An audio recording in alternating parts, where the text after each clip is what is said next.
Ahojte, varíme jedlo do 10 eur. Dnes to budú švédske mäsové guľky so zemiakmi a s horčicovou omáčkou.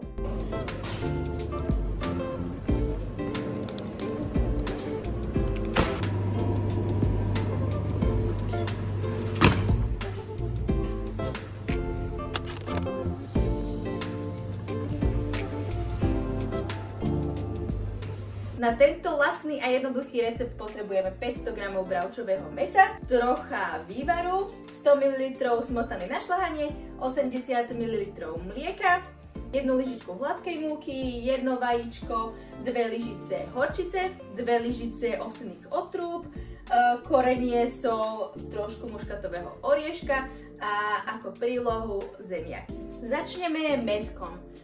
K mäsu pridáme 1 vajíčko, 2 lyžice ovsených otrúb, pokračujeme so solou, korením a trochou muškatového orieška a pridáme 80 ml mlieka. Premiešame. Zmes máme zamiešanú, teraz budeme potrebovať plech.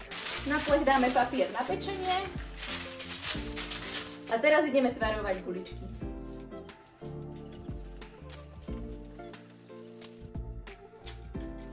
Guličky máme naporcované, teraz ich pečieme v rúre okolo 40 minút na 180 stupňov, dokým nebudú hnedé, zlatisté. Ďalej si ideme uvariť zemiaky. Očistené, umyté, nakrajané uvaríme v slanej vode. Po asi 20-25 minútach máme zemiaky hotové, môžeme k nim pridať maslo, aby boli ešte lepšie. A ideme robiť horčicovú omáčku. Urobíme si zápražku. Dáme na panvicu trochu oleja, pridáme lyžicu múky, chvíľočku opekáme a teraz pridávame vývar. Ďalej pridáme 2 lyžice horčice a nakoniec pridáme 100 ml smotany na šľahanie.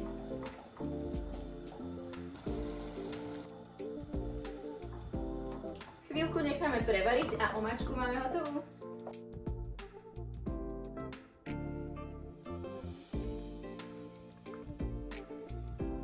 Jedlo máme navarené.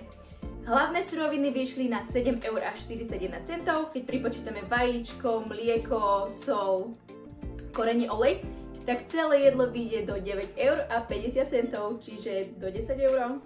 Poďme už ale ochutnať.